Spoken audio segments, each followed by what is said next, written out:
Today is the 31st day of May, 2025. It's a little after 9 o'clock in the morning, and this is the Morning Muse, kinda. This is also the run-up to Mirth Mission 6 for the year, the June instance.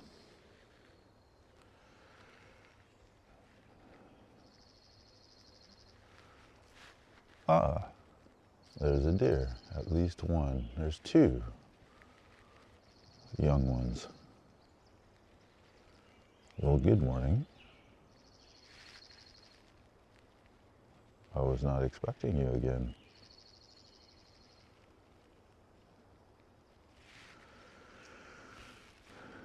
They've been frolicking around here this morning. Over in the strip. The recorder says something here. Oh, low power mode. 20%. Battery remaining. That's fine. Hi. Thistle. Mind your step. So what I want to do this morning is I want to talk about a redemption arc. So an arc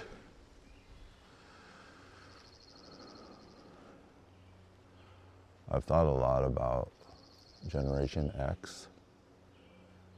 That was the name that was given by whoever names generations. My generation.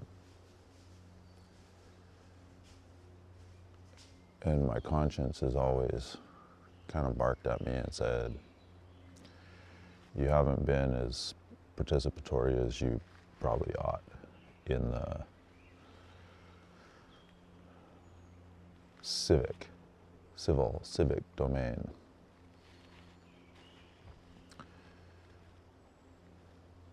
So how do you redeem yourself? You don't. You need to be redeemed by something outside of yourself, is what the conscience suggests. Anyway, what's occurring to me now as the hijinks of the last probably 10 to 20 years as events have unfolded with the development of current technology, the current wave of technology. The trade-off of the play, the participation in the civic domain has been for me one of reflection. So contemplative, so go inside rather than so participatory in the external civic society. And I hope that that is for the good. And it seems to me that it definitely can be, in the sense that I've been able to discover some things that I don't think that I would have discovered if I hadn't spent the time reflecting, contemplating the way that I have. So I want to read a little bit out of a new book. This is Mr. John Vervaake's Book 1, Origins of his Awakening from the Meaning Crisis. And I want to do this in the context of Mirth Mission 6, which I expect to conduct about where I'm standing here, at least parts of it. Here we go. So this is from page 173. Mindfulness, mystical experiences, the pure consciousness event and resonant at-one-ment. How should we avoid these problems? As Siddhartha learned, you want the strings of attention neither too tight nor too loose. Mindfulness, when taught effectively, trains both skills. It teaches us to scale attention up and down and to develop a flow and proper tension between them. This flow is called opponent processing. You force the two skills to pull and push on one another. Push on each other. They are forced to coordinate and strike the right degree of attentional engagement. The scale that is most dynamically fitted to the world. This is why you should not equate mindfulness just with meditation. Mindfulness that follows the Buddhist Eightfold Path includes an ecology of meditative practices, contemplative practices, and activities that teach a person to flow between the attentional opposites until she learns, as in a martial art, to cultivate her fittedness to the world in such a way as to constantly evolve it. It is well known that mindfulness practices can produce mystical experiences. To account for this carefully, we need to review what we know about mindfulness. It teaches us to appropriate and train our flexibility of attentional scaling. This allows us to intervene effectively in how we frame our problems and increase the chances of insight when insight is needed. When I scale down, I make my mind less representational and less inferential. In doing so, I gain awareness and mastery over my processes of problem framing, and thereby train the skills that will make me more insightful. If we solely practice scaling down and persist in the practice for a long period, we can attain a kind of mystical experience known as a pure consciousness event, PCE. This is a well-attested phenomena among researchers and some practitioners who have extensive mindfulness experience, including me. The PCE is a difficult experience to come by. When you practice meditation, you step back to observe the lens of your mind. But the observation is hard to maintain. We've all developed involuntary habits that spur our thoughts and feelings, and we are seized by the myriad of distractions these habits provoke. In meditation, these distractions scale our attention back up and turn our feelings transparent. For instance, a fleeting thought about your spouse might suddenly put all your other thoughts and feelings in the mood of your spousal relationship. The mediator has to retain a soft vigilance toward these distractions. She returns her attention again to the scaling down project by renewing her interest, the optimizing interest that Mole discussed, in her breath and in its sensations.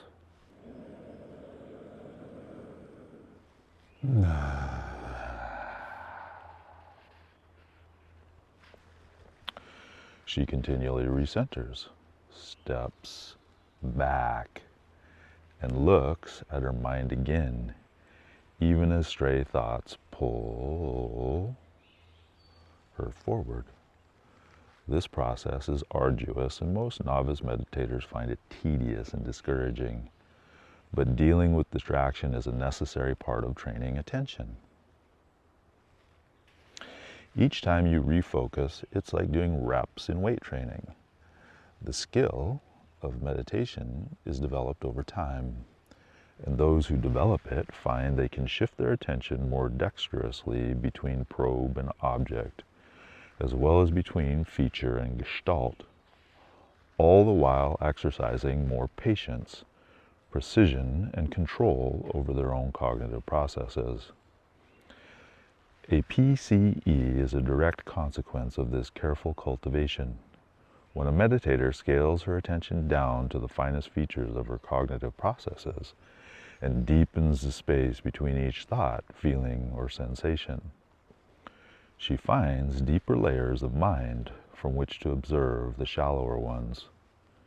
Eventually, she, quote, steps back, so far that she seems to observe her consciousness itself. She's not looking through anything. She's not conscious of any feeling or sensation. She is not even conscious of herself. She is just conscious.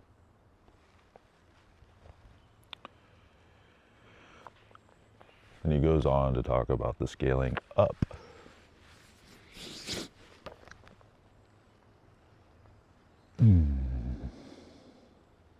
With the same steady practice, for example, in metta contemplation.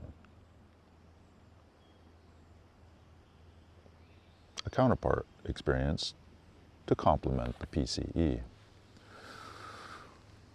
So what is the point this morning?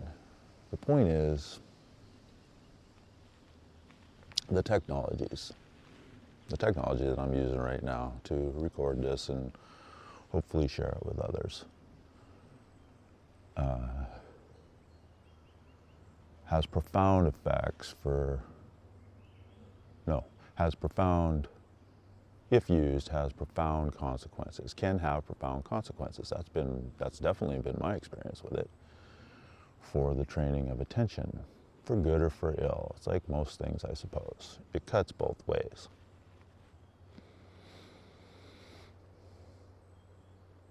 So to speak.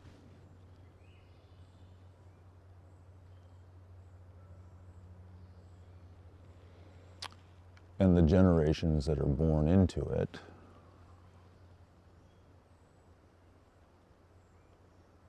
are simply subject to it.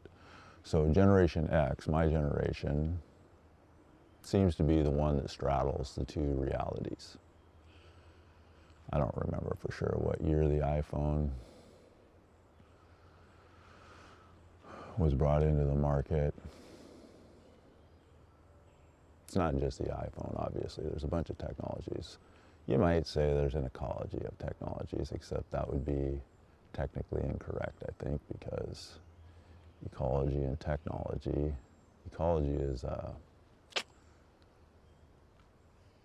natural reference for me anyway. Don't go too far afield. Bring it back to the point. The point is,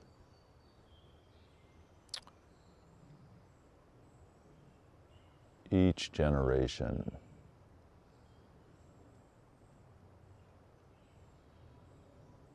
can reach back and forward, link arms, hold hands, whatever metaphor you want to use,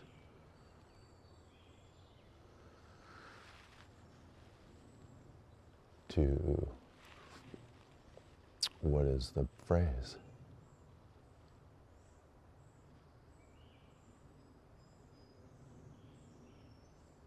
Draw one another closer to the thread that connects us all. I cannot escape metaphor, it seems, while using words. In any case, I very much appreciate your very careful attention.